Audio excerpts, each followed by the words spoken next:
Cristão pode casar de novo? É uma pergunta difícil de ser respondida em 3 minutos. Mas vamos lá.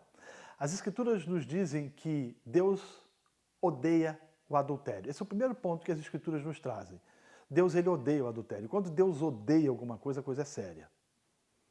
Na verdade, Deus não deseja com que os homens cometam adultério. Quando Jesus estava, certa feita, juntamente com os seus discípulos, alguns chegaram a ele e perguntaram: mestre, é lícito o homem repudiar a sua mulher por qualquer motivo?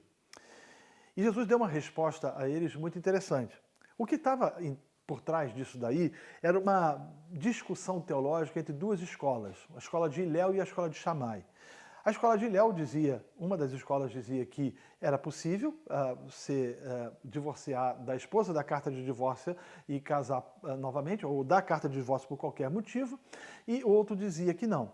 E Jesus, ele se posiciona dizendo que a carta de divórcio deveria ser dada somente por relações sexuais ilícitas.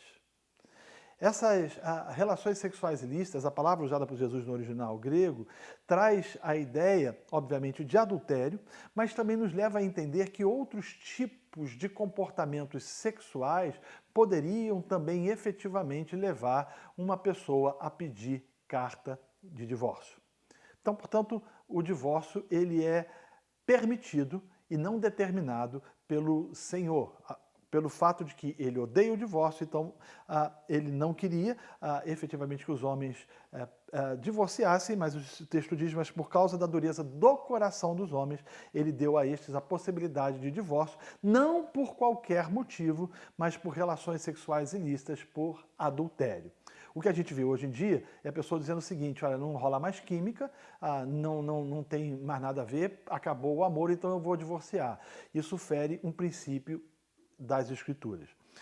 Um outro texto também, em 1 Coríntios capítulo 7, fala que se a mulher está casada com um incrédulo, ela não deve se divorciar dele, a não ser que o incrédulo a abandone e aí ela está livre para seguir o seu caminho.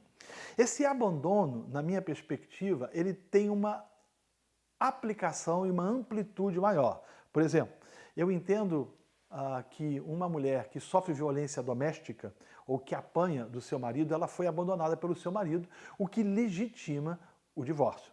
Porque você vai ver as pessoas dizendo o seguinte: tudo bem, o divórcio ele é por causa da dureza dos corações humanos, Deus permitiu o divórcio, não determinou, e ele permitiu com que acontecesse no exceto lá de Mateus, dizendo por relações sexuais ilícitas e nada mais. E nessa perspectiva, alguns que chegam a defender o fato de que se a mulher está apanhando, ela deve continuar apanhando até que o marido se converta, sem contudo divorciar-se, porque não é permitido a ela. Todavia, na minha perspectiva, essa mulher pode se divorciar, porque alguém que bate na mulher abandonou o lar e para mim nem crente é. Mas a pergunta que surge é o seguinte: e esses que se divorciam por razões lícitas? Razões lícitas, segundo aquilo que Jesus disse, e a mulher podem se casar novamente? Há duas linhas entre os teólogos. Há aqueles que vão dizer que não, que nunca.